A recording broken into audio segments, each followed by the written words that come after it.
Today is Monday, April 29th, and we are continuing along in Module 5. You'll notice we skipped lessons 8 and 9, okay? So 5.1 through 5.7, if you had to sum up what the main concept in one word, what did we mostly learn about in 5.1 through 5.7? Everyone, 1, 2, 3.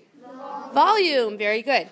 Now we're going to shift gears a little bit. We're still talking about measurement, but we're going to be talking about area for the next couple lessons, okay? So you can see today's learning goal says I can find the area of rectangles by tiling. We're going to talk about what that means in a little bit. Drawing, you know what it means to draw. And multiply, you know what it means to multiply, okay? But first, let's review what we know about volume by looking at our problem of the day.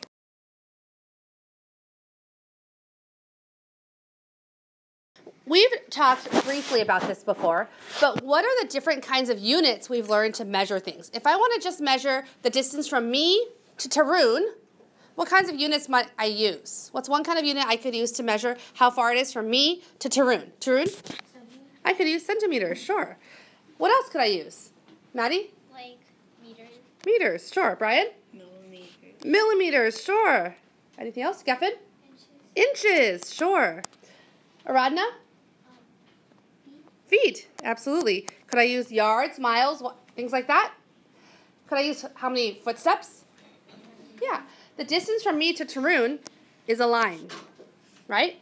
And we use regular, quote-unquote, regular units to measure distance. Okay, write that down, right? Regular units measures distance. Now, if I wanted to find the area of a rectangle, let's say I want to find out how much space is on top of your tabletop. Could I use a line, a regular unit? Could I measure this in just regular centimeters? No. Would a line be able to measure distance? Measure area? No. We have to use square units, right? Square units are units where it has the same distance. It's one unit on top and one unit across, right? So we use square units to measure area. What's an example of square units? Well, square centimeters. A square centimeter would be a unit of measurement where it's 1 centimeter by 1 centimeter.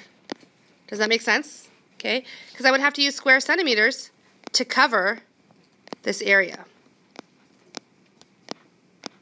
Do you guys see that? Okay. Now, what can I use to measure cubic units? We all know. Everyone? I use volume. Cubic units to measure volume, right? When we have a 3D figure, like when we talked about last week, can I use flat post-it notes, square units, to fill up a 3D figure?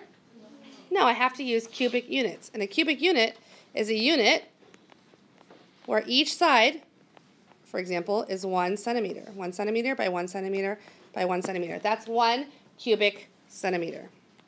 Okay, so take some notes about what kind of units we use to measure different things. Distance, we use quote-unquote regular units. Area, we use square units. And then for 3D objects to find the volume, we use cubes or cubic units. I want to remind you that when we measure a line, how many dimensions is there? 1, it's just the length. When I measure a square or a 2D object, how many units are there? 2. How many dimensions are there? 2. That's why it's called 2D, two-dimensional. There's only a length and a width. When I talk about 3D, how many dimensions are there? 3. 3. There's a length, a width, and a height. That's why we have to use cubic units to measure 3D objects. Your lesson 10 problem set, number 1A, the directions say to draw the rectangle and your tiling. Tiling means we are going to cover rectangles with square units to find out how many square units it takes to fill that rectangle. Okay? So, at your table groups, you'll see rectangle A. Look for a rectangle that says A on it. You see I have a picture of mine right here. Show your table group. Say, this is rectangle A. You are going to tile rectangle A by covering it with square units. Post-it notes make excellent square units because they are squares. It is the same exact distance from here to here as it is from here to here. Do you guys see that? It's a perfect square. So right now, you also have a pack of square units. Do you guys see that? Lift up your pack of square units. Great. Together as a table group, tile your rectangle by covering it all the way with square units. Go. When you are done, your tiling should look something like this picture down here. Yes? Yeah. Okay. Now, we can't take your tiling and put it into your problem set. So under where it says rectangle A, go ahead and draw the rectangle. And then draw your tiling.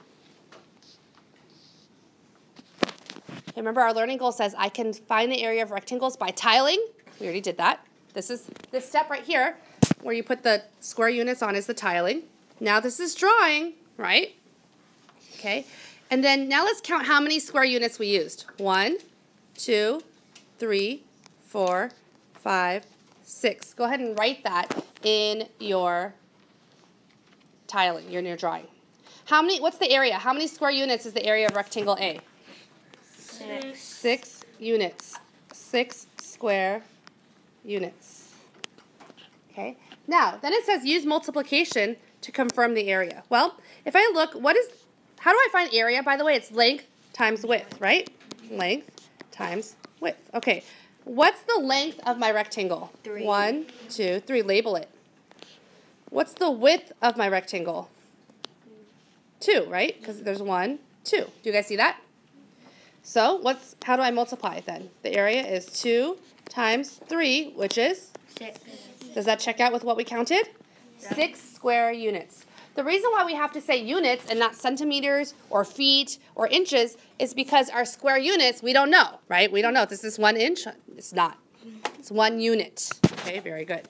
Now we've tiled, this step right here was tiling rectangle B, right? Now we have to draw it. So go ahead under rectangle B in your notebook where it says B, draw it. How many units across do we have for rectangle B? What's the length of rectangle B, guys? 3. Label it. What's the width of rectangle B? 2.5. Okay. Now let's tile. Let's draw our tiling. We have 1 row of 3, 2 rows of 3, and then a half. So let's label. These are all 1 unit, 1, 1, 1. Notice how last time I labeled 1, 2, 3, 4, 5, 6. I didn't like that. Now I want you to label it where you show that each one of these is 1 whole unit. Do you see that? 1 whole square unit. See the difference between what I did for A and B? I prefer this. What should I label this part as? 1/2. Good. What about this part? Good, because only half of a square unit. What about this one? Okay. Now if I count up all my square units, how many square units do I have? Let's count. 1, 2, 3, 4, 5, 6. 6 and a? 7. So what is the area? 7.5 square units. Good. Now the last step is to check by multiplying. How do I find the area of this?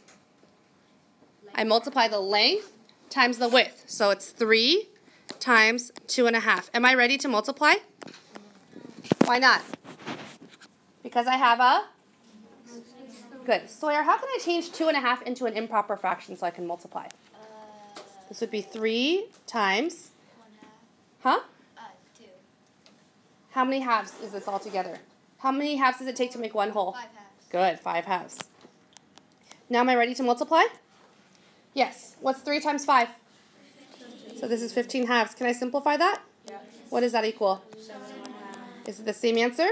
Yes. Good.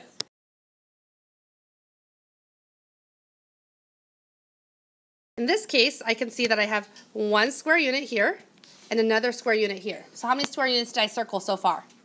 2. So I have 1 plus 1 plus 2/3 plus 2/3. Well, I know that's 2 plus 4/3, right? Or 3 and 1/3 square units, which would be my area. Because I can see I have 1 plus 1 plus 2/3 plus 2/3, which is 3 and 1/3 square units. What if I wanted to use multiplication to check? What's my length? 1, 2. 2. What's my width? 1 and 2. Okay. I need to turn that into an improper fraction. How many thirds does it take to make 1 whole? 3. 3. So if I have 3/3 plus 2/3, how many thirds do I have? 5 So the same thing as 2 times 5/3, or 10/3, which is 3 and 1/3. Does multiplication check it out?